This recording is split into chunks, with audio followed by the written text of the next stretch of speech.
Hi friends, நாம இன்னைக்கு சுவையான குழிப்பணியாரம் எப்படி செய்யலான்னு பார்க்கலாம். கோதுமை மாவுலலாம் செய்ய போறேன். வாங்க எப்படி பண்றதுன்னு பார்க்கலாம்.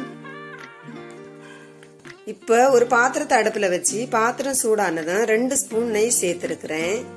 நெய் சூடானதுமே பொடி பொடியா கட் பண்ணி வச்சிருக்கிற தேங்காய் துண்டுகளை இது கூட சேர்த்துக்கணும். பாருங்க இந்த மாதிரி. ஆனா எல்லா துண்டுமே ஒரே மாதிரி கட் பண்ணி எடுத்துக்கணும். அப்பதான் நமக்கு எல்லாமே ஒரே மாதிரி வெந்து கிடைக்கும். இந்த மாதிரி முருகலா வேக வச்சு எடுத்துக்கணும். பாருங்க போதும். இதை நாம தனியா எடுத்து வைக்கலாம். இப்ப நான் இந்த பாத்திரத்துல ஒரு 4 பாத்திரம் கோதுமை மாவு சேர்த்திருக்கிறேன். நான் இன்னைக்கு கொஞ்சம் அதிகமாகவே செய்ய போறேன். அதுக்காக தான் பாருங்க 4 பாத்திரம் நான் கோதுமை மாவு எடுத்திருக்கிறேன். நீங்க உங்க அளவுக்கு தகுந்த மாதிரி நீங்க எடுத்துக்கோங்க. 4 பாத்திரம் கோதுமை மாவுக்கு 2 பாத்திரம் சர்க்கரை சேர்க்கணும். இப்ப 2 நல்ல பழுத்த பழம், அது கூடவே 4 ஏலக்காயும் போட்டு மிக்சியில போட்டு நல்லாவே அரைச்சி எடுத்திருக்கிறேன். அதையுமே இது கூட சேர்த்துக்கலாம். இப்ப நாம வறுத்து வச்ச தேங்காய் துண்டுகளையும் இது கூட சேர்த்துக்கலாம்.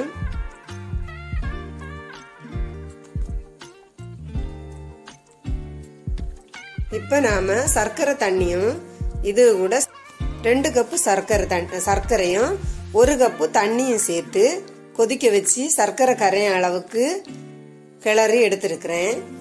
இந்த சர்க்கரை தண்ணி தேகையாத வரும்போது நாம கொஞ்சமா தண்ணி சேர்த்து கலந்து எடுத்துக்கலாம். மாவு கலக்கும் போது கட்டிகள் எதுவுமே இருக்க கூடாது. நல்லா கலந்து எடுத்துக்கணும். பாருங்க இந்த மாதிரி நல்லா கலக்கி எடுத்துக்கணும்.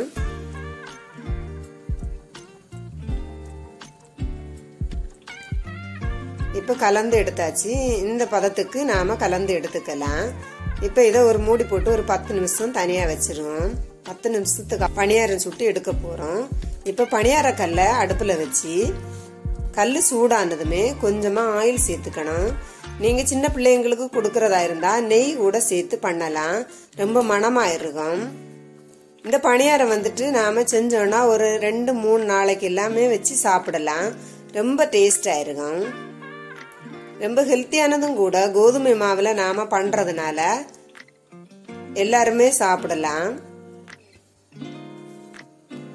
பாருங்க எல்லா குழியிலுமே நாம கொஞ்சமா ஆயில் சேர்த்துக்கணும்.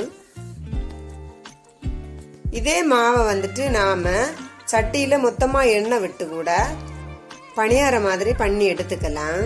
அதுவும் நல்லா இருக்கும். பாருங்க இப்ப எல்லா குழியிலுமே நாம இந்த மாவை விட்டுக்கலாம். விட்டு வேக வச்சு எடுத்துக்கலாம். இப்ப ஒரு சைடு நமக்கு வெந்து கிடைச்சிருக்கு. இதை நாம ரொம்ப ஈஸியா திருப்புறதுக்கு வரோம். பாருங்க இந்த மாதிரி நல்ல ஈஸியாவே திருப்புறதுக்கு வரோம்.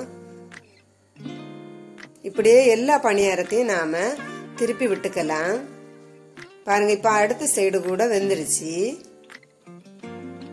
பணியாரம் ரொம்ப டேஸ்டா இருக்கும் ஃப்ரெண்ட்ஸ்.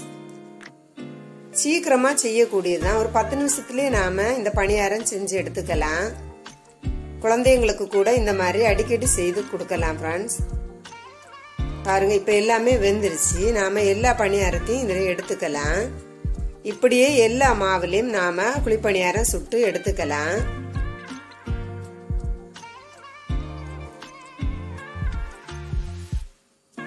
பாருங்க எவ்வளவு சாஃப்டா நமக்கு வந்து கிடைச்சிருக்குன்னு. ரொம்ப டேஸ்டா இருக்கு ஃப்ரெண்ட்ஸ். வீடியோ பிடிச்சுன்னா லைக் பண்ணுங்க, ஷேர் பண்ணுங்க, மறக்காம சேனலை சப்ஸ்கிரைப் பண்ணுங்க. தேங்க்யூ ஃபார் வாட்சிங்.